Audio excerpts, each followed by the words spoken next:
Brown versus the Board of Education is not a historical event for me. I was 7 years old when it was decided. I was in the 3rd grade.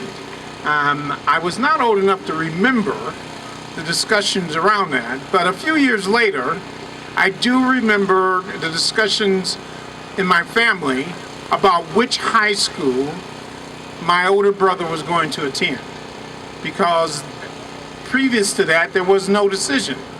It was one high school that was African American in the entire city of Indianapolis, and every person that was black, no matter where he lived, attended that school. We actually passed the school that we were going to attend in order to get to it. But that was okay, because that was our community. And I went to a K-8 school that was completely black, in our neighborhood, with our family and with all of our friends. There were advantages to that.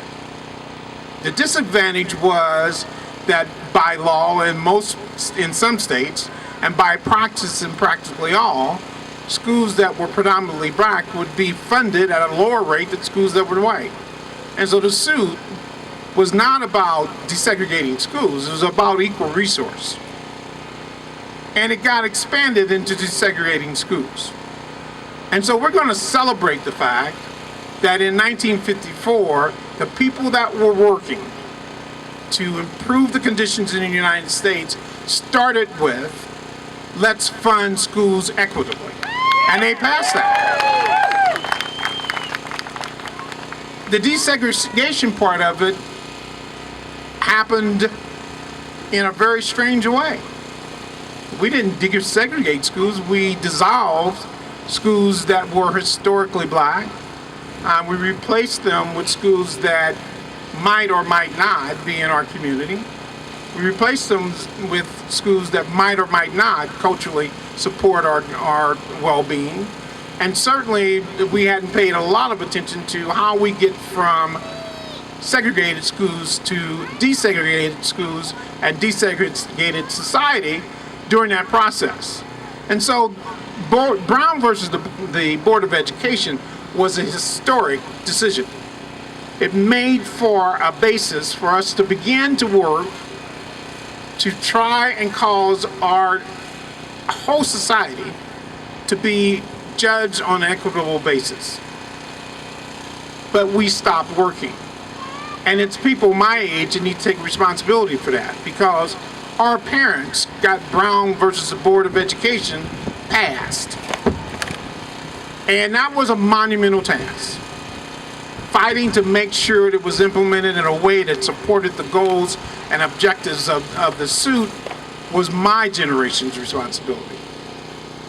And I don't think we exactly were able to pull that off. And so now we're going to make certain that you know what's necessary in order to cause that to happen. We have more work to do to implement the intent of Brown versus the Board of Education. Today in our society, children attend more segregated schools than they have since 1965. Today in our society, the inequity of funding based on housing and real estate and tax levels is wider than it was. Today in our society, we have not committed to the equity that's necessary in order to achieve the goals of Brown versus the Board of Education. And it's not about another law. It's not about another person being engaged in the fight. It's not about a rally. It's about us implementing a strategy that causes us to achieve the goals. Because the law is just sitting here. And if we don't activate ourselves to cause that to happen, somebody else does. And so we end up with a market-based education reform movement that says, let's close schools in some neighborhood and turn them over to private industry, who does not have to respond to the same public structure that has supported public education all this time. So why would we want to do that? And what is it that would say that that's going to work? By the way, if this is the best solution for public education, why doesn't it happen in the most successful districts and most successful schools in our country right now? So neighborhood schools are great unless there's a way for us not to have to fund them, and that we can cheapen that and lessen it. Listen, I don't want to see another neighborhood destroyed, because schools contribute to the very vitality of neighborhoods. And so I want us to work, and our efforts have to be concentrated on how do we cause that to happen.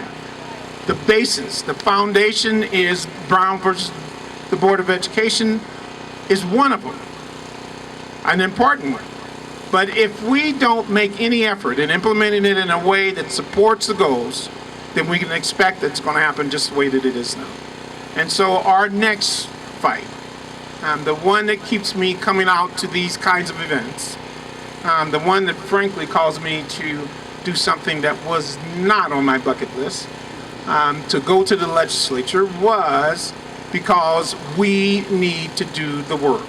And I will be glad to partner with you to continue to do those kinds of things.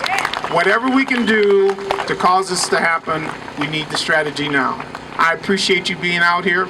I want to say something in addition to that. There's two things that I want to say. One is, if this had been 1965, when I graduated from high school, this group would have been 90%, 95%, 98% black, because that was the support for desegregation of schools.